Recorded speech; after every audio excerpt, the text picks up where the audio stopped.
Olá abençoada com todas as bênçãos nesse dia precioso. Para mim é um privilégio estar novamente com você.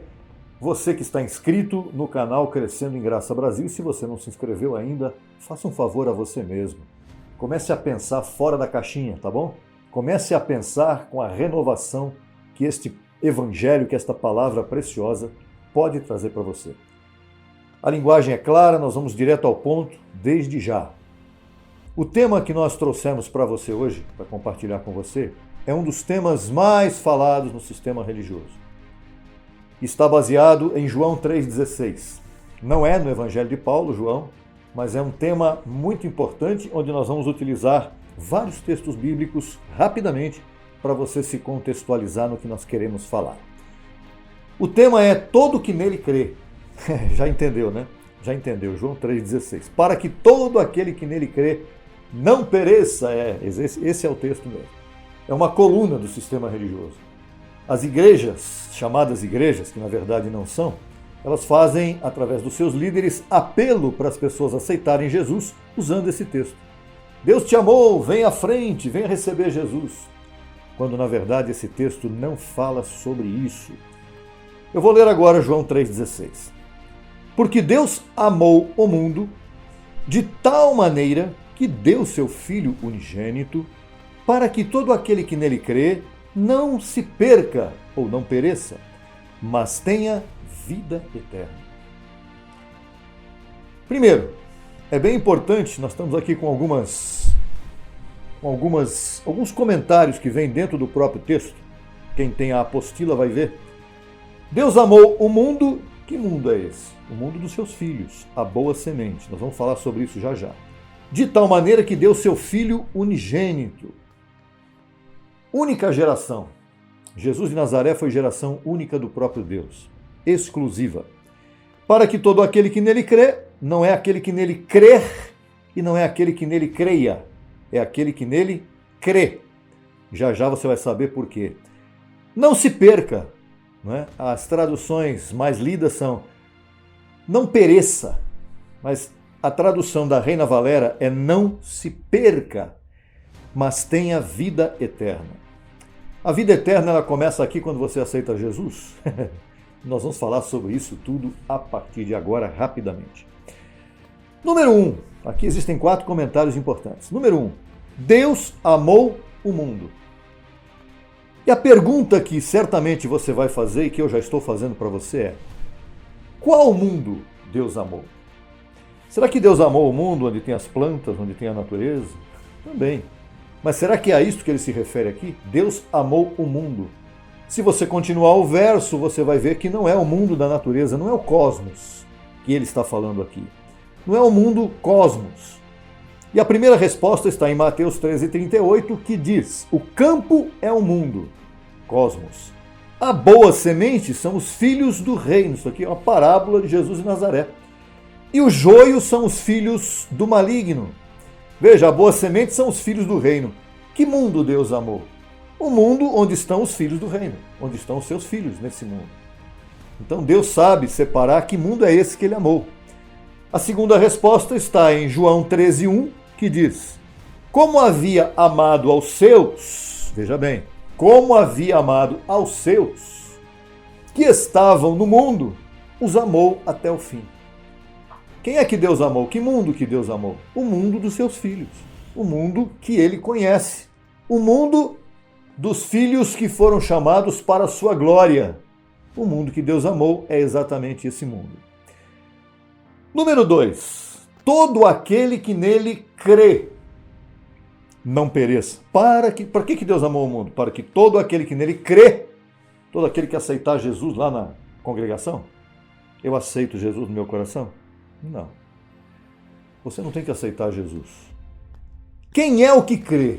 Quem é aquele que crê que Jesus disse para qual ele veio? João 6,45 também diz assim: está escrito nos profetas, serão todos ensinados por Deus, assim que todo aquele que ouviu o Pai e aprendeu dele, vem a mim. Quem é que veio a Jesus, segundo Jesus de Nazaré, naquele tempo, ele disse, e também dizemos hoje a mesma coisa: Quem é que recebe ao Cristo glorificado? Aquele que ouviu do Pai. Onde nós ouvimos do Pai? Antes da fundação do mundo. Ele nos ensinou graça lá. Fomos ensinados por Ele lá. Todo aquele que ouviu o Pai e aprendeu dele, é esse que vem a mim. Não adianta ficar fazendo apelo dentro da congregação para a pessoa aceitar Jesus. Se é um filho de perdição, não vai aceitar Jesus. Se é uma pessoa que não foi eleita, não vai aceitar Jesus. Então se prega a palavra verdadeira, não o que se prega nas sinagogas do sistema religioso, porque lá eles pregam a Jesus de Nazaré, e pregam muito mal, por sinal. Resposta 2. Mesma pergunta. Quem é o que crê? 2 Tessalonicenses 3,2. Aqui é Paulo já. 2 Tessalonicenses 3,2. Para que sejamos livrados de homens perversos e maus, porque a fé não é de todos. Quem é que crê? Aquele que tem a fé verdadeira. A fé não é de todos. Aceitar a Jesus, dizer que Deus existe? Muita gente fala que Deus existe, só que não sabe o que significa essa existência de Deus, desde quando ele existe e ele está dentro de você. A pergunta é essa: você sabe que ele está em você hoje? Ou você está buscando a Deus ainda como um religioso faria? É bem importante que você tenha conhecimento disso. Porque Deus amou o mundo de tal maneira que deu seu Filho unigênito, único, para que todo aquele que nele crê não pereça. Número 3. Não pereça. Não se perca. A pergunta é, o que significa não se perder neste caso? Será que é perder a salvação eterna? A resposta está em Gálatas, capítulo 5, verso 4. De Cristo vos desligastes. Perdeu. Perdeu o quê? Os que pela lei vos justificais. Da graça caístes. Esse texto, para que ninguém se perca, para que aquele que crê não se perca, está falando perder a informação e o reinado em vida, perder o evangelho da graça. Não é perder a salvação eterna, porque a salvação eterna é uma coisa que não se perde jamais. Não tem como perder a salvação eterna quem é um eleito de Deus. Quem esteve com ele antes da fundação do mundo e foi eleito para estar aqui participando de carne e sangue, pode fazer o que for que não vai perder a salvação eterna. Ele vai perder a paciência, ele vai perder o reinado em vida, ele vai perder muita coisa boa, os benefícios da graça, mas ele não vai perder a salvação. Se você quiser saber mais informação sobre isso, assista o vídeo O Tribunal de Cristo e o Dia do Juízo, que é anterior a este aqui. Faça esse, tem esse vídeo que vai subir, depois tem o outro que é anterior, e o outro vídeo é O Tribunal de Cristo e o Dia do Juízo. Assista esse vídeo que você vai entender o que eu estou falando aqui. Número 4. Porque Deus amou o mundo de tal maneira que deu seu Filho unigênito para que todo aquele que nele crê não pereça, mas tenha vida eterna. Vida eterna. Como é que é dada a vida eterna? Como é que Deus deu a vida eterna a alguém?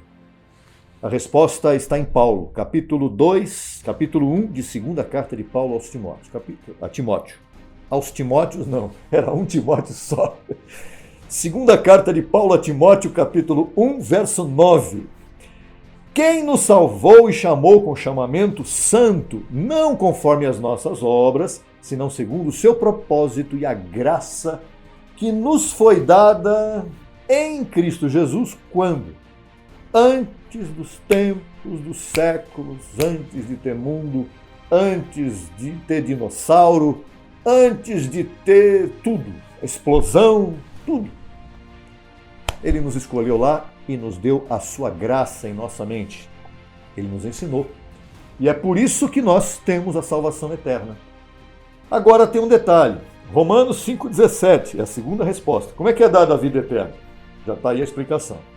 Agora em Romanos 5,17 diz assim: pois se pela transgressão de um só reinou a morte, muito mais reinarão em vida por um só, Jesus Cristo, os que recebem a abundância da graça e o dom da justiça. Você já recebeu o dom da justiça antes da fundação do mundo. Você foi justificado, eu fui justificado. Se você é um filho de Deus, não importa onde você esteja. Tem até ateus que pensam que são ateus, na verdade são filhos de Deus, lá na frente vão descobrir isso. Mas o que acontece é que hoje você não foi ativado nessa informação na tua mente. É por isso que é importante a graça. A graça renova a nossa mente. A graça nos livra da religião. Que a religião diz que se você perder a salvação, você vai para o inferno. Não tem nem como perder a salvação e nem como ir para o inferno. As duas coisas a religião ensina errado. Então, o que está sendo ensinado para você aqui agora é a segunda etapa da salvação é que você pode perder. Você pode perder a abundância da graça, ou pode até nunca conhecer ela, como foi o caso do ladrão que morreu do lado direito de Jesus na cruz. Jesus disse para ele, hoje estarás comigo no paraíso, porque ele estava morrendo naquele momento, era um escolhido, mas não poderia viver em graça porque morreria. Não saberia jamais o que seria a graça, o evangelho da graça. Ele morreria, mas hoje está na nuvem de testemunhas, ouvindo a gente falando aqui, ouvindo a pregação, ouvindo o ensino da graça. Então, reinar em vida significa receber em sua mente a renovação do Evangelho da Graça, que só aqueles que têm acesso à iluminação através da conversão a Cristo podem ter. E eu te convido nesse momento a renovar a tua mente, simplesmente isso. A se reconciliar com Deus. Você não precisa levantar a mão, não precisa se arrepender de pecado, porque nada disso existe mais. Aliás, para nós nunca existiu pecado. Quando nós nascemos em carne, nós que viemos depois da cruz, pecado para nós nunca existiu. Graças a Deus por isso. Então a nota final aqui é: a vida eterna dos filhos de Deus, ou dos deuses que são filhos de Deus, começou antes da fundação do mundo. É verdade. E segue nesta etapa. Veja só o que é interessante. A vida eterna não começa quando você aceita Jesus, mesmo porque isso não existe, aqui. A vida eterna não começa quando você morre. Tem muita gente que pensa que quando eu morrer, aí a minha vida eterna vai começar com Jesus. Aí eu vou ser livre do sofrimento, da pobreza, da miséria. Não é assim que funciona. Você vem vivendo eternamente desde antes da fundação do mundo. O teu espírito jamais morreu. Você vem vindo. Vem vindo, vem vindo, vem vindo, vem vindo. O teu espírito está vivo sempre. Quando você veio participar de carne e sangue, você continua vivendo eternamente. Ou com o conhecimento do Evangelho, ou sem o conhecimento. Mas você está sempre vivendo eternamente. E quando você morrer, em corpo, sair do corpo, o Espírito continua vivendo eternamente, até o dia da recompensa. Né? O dia do juízo já aconteceu, mas depois vem a recompensa. Muito bem. Muitos estivemos confinados debaixo da lei. Eu mesmo estive confinado debaixo da lei por muito tempo, até que a verdadeira fé se manifestasse em nossas mentes. O grande erro dos filhos de Deus, que ainda estão no sistema religioso, é acreditar que a vida eterna só vai ocorrer quando eles partirem deste corpo, desde que tenham agradado a Deus com suas obras religiosas. Tem muita gente que diz, eu preciso fazer tudo certinho para Deus aqui para mim ganhar a recompensa depois. Não é assim. Você é um salvo para sempre. Se você é um filho de Deus, você é salvo para sempre. Já está salvo. Independente do que você fizer aqui, você está salvo. Porque a vida corporal, a vida em carne e sangue, não tira o mérito da tua eleição diante da fundação do mundo. Agora, se você não entender a graça, você vai sofrer nessa terra pra caramba. E é isso que nós estamos passando para você. Descubra quem você é, sua verdadeira identidade, para que você possa reinar em vida e assim caminharmos juntos até a grande transformação dos nossos corpos. Porque se a tua mente for renovada, o corpo também será. Papai? Então esta é a palavra para este momento. Eu espero que você tenha compreendido. É uma palavra objetiva. Está dentro dos textos bíblicos mal interpretados. Porque, olha, a diferença do que você aprendeu do que eu aprendi, com isso que está sendo colocado para você agora. É mais um texto bíblico mal interpretado, que agora chegamos à tua mente com ele, para que você, a partir de agora, passe a compreender de forma diferente. Até o próximo vídeo. Você é um abençoado com todas as bênçãos. Você é mais que vencedor. Você é sempre conduzido em triunfo. E com este conhecimento, então, ninguém te segura. Isto vai resolver tua vida pessoal, profissional, relacionamento, tudo, quando você recebe esse entendimento. Até lá, até o próximo vídeo, abençoado. Que tenha você uma ótima semana, maravilhosa, com anjos a teu serviço.